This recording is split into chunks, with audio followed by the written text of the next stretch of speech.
Hello po sa mga nagbabalak mag DIY dyan sa kanilang mga motor.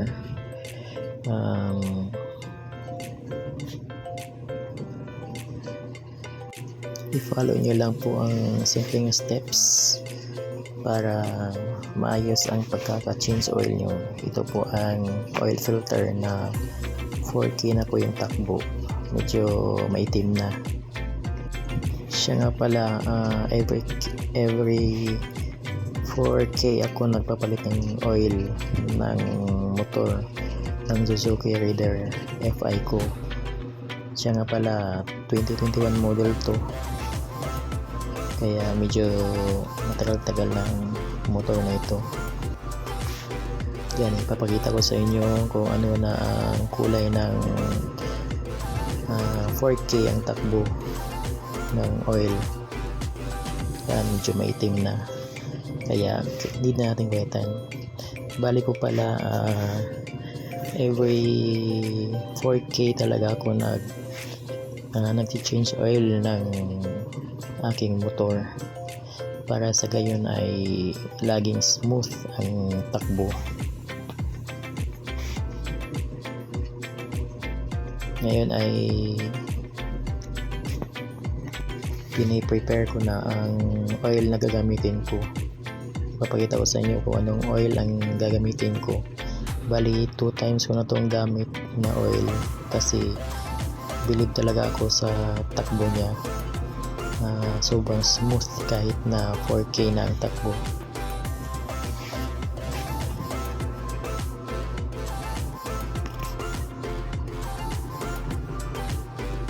Yan,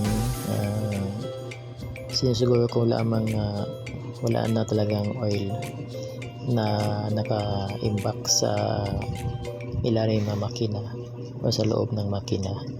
Kaya yan, unti-unti ko nang binabalik yung drain bolt niya or drain plug at dilinis kong mabuti upang sa gayon ay walang mga mga residue or mga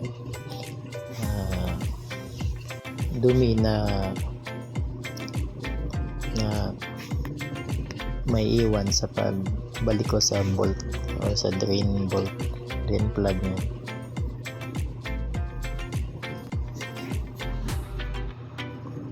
Yan, so dahan-dahan kong binabalik yung plug o drain bolt niya. Wag lang masyadong higpit kasi baka mag-leak or baka ma-lost trade ang drain bolt ng oil. Yan, pinapunin ko muna para malinis tignan.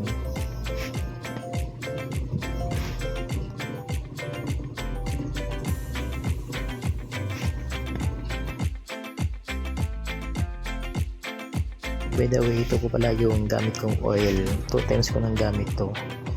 Yamaha 4-stroke motor oil 1040 synthetic, semi-synthetic na oil. 335 bili ko sa mismong Yamaha company, Yamaha 3S. Siyempre, gagamitin natin yung budo para wala talagang masayang or matagas na langis sa ating pag-change oil.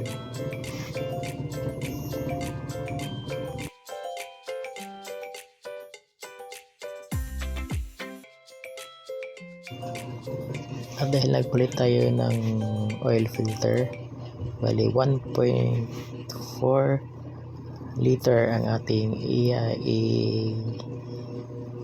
isasalin na oil sa ating makina, kasi yun yung recommended na pagpapalit ng oil.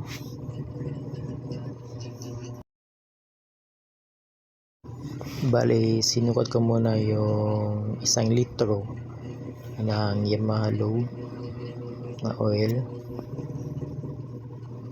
para talagang sakto ang pagkakalagay ko ng oil. Yan. 1 liter or yan. Tapos susukat na naman ako ng karagdagang 400 ml, kaya eksaktong 1.4 ml ang oil na ating ilalagay. Yan.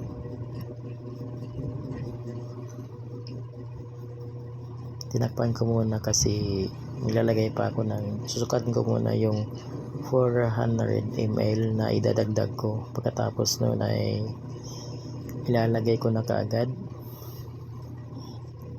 yung 400 ml na titira.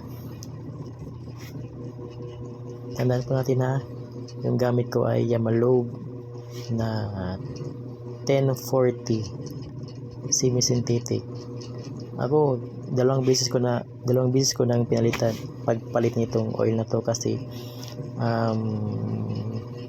naramdaman ko sobrang lambot ng oil na ito nung nag-experiment ako na nag-decide ako na yun ang gagamitin kong oil, yung Yamalobe 1040 na oil.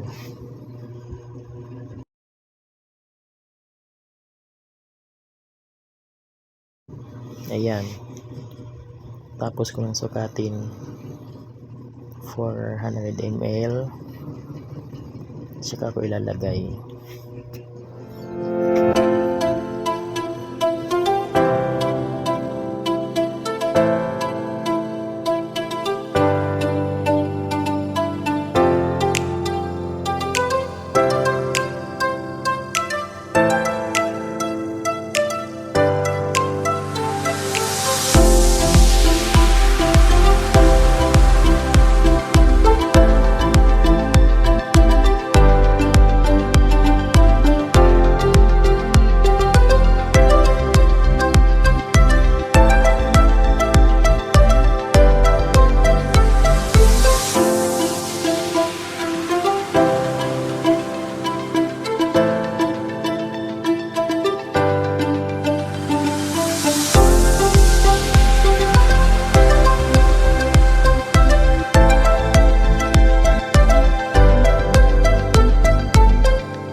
Ayan, so tapos ko na nilagay yung 1.4 ml na recommended ng Suzuki na ilagay na oil.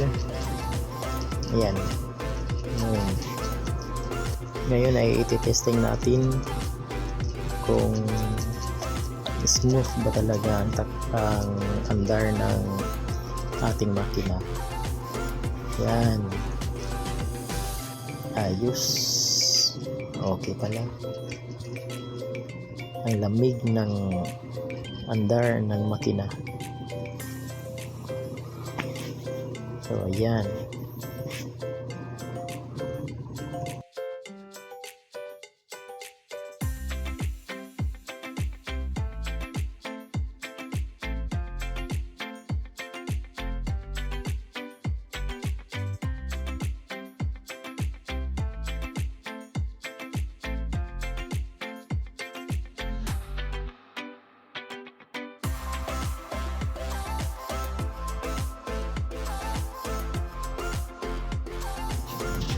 Yan, for more tutorial, please like my videos.